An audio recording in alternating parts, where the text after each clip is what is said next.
What's going on, YouTube? It's Average Joe. Just figured I'd talk to you a little bit about dividends today and why they're so important.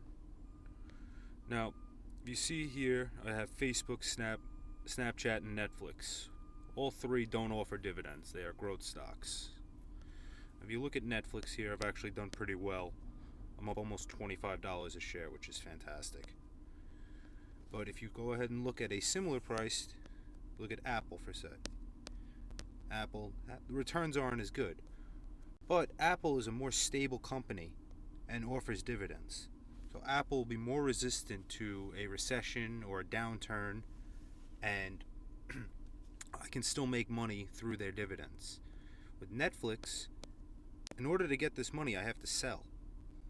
And with long-term investing, I don't want to sell. I want to hold my positions as long as possible. So I can hold Apple. If it goes down below what I paid for it, I buy another share. It brings down my average cost, and by bringing down my average cost, it increases my dividend yield.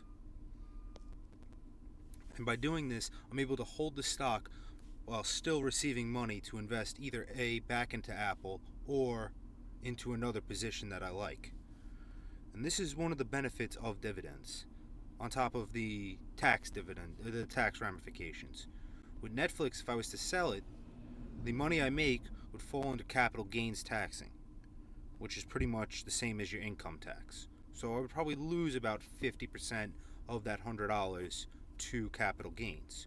Whereas Apple, I'm not going to sell it, and the dividends are taxed at about 15% from my tax bracket. So not only do I have the benefit of holding on to it, gaining the growth that I've already gotten, on top of the dividends, I'm also taxed at a much lower rate. And all in all, it's much better to invest into a dividend stock to pretty much be able to build your portfolio. Now, if you take a look, I only own 3 growth stocks.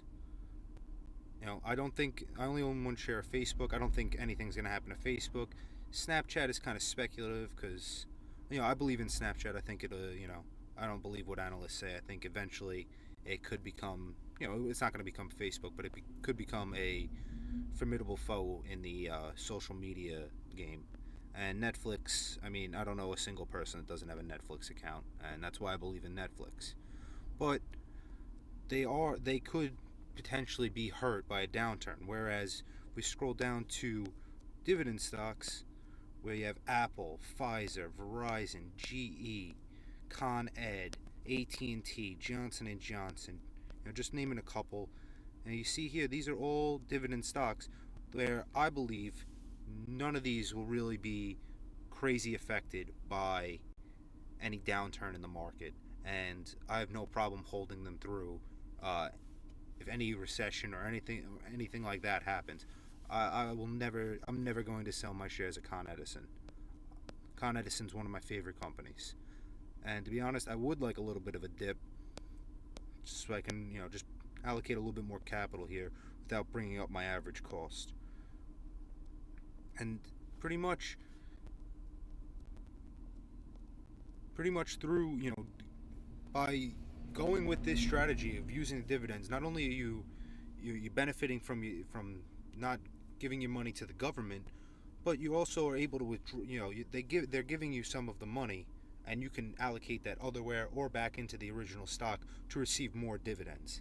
And that's why it's a little bit better to have majority dividend stocks with a little bit of growth. You need a little bit of growth in your portfolio, otherwise it's going to be a little too lopsided. You need something to boost that overall gains. And that's going to do it for us today. All right, please like, share, and subscribe. Leave a comment. You guys want to see anything special? You want me to explain any videos, explain why I own a particular stock? Just let me know in the comment section, and I'll definitely get to that.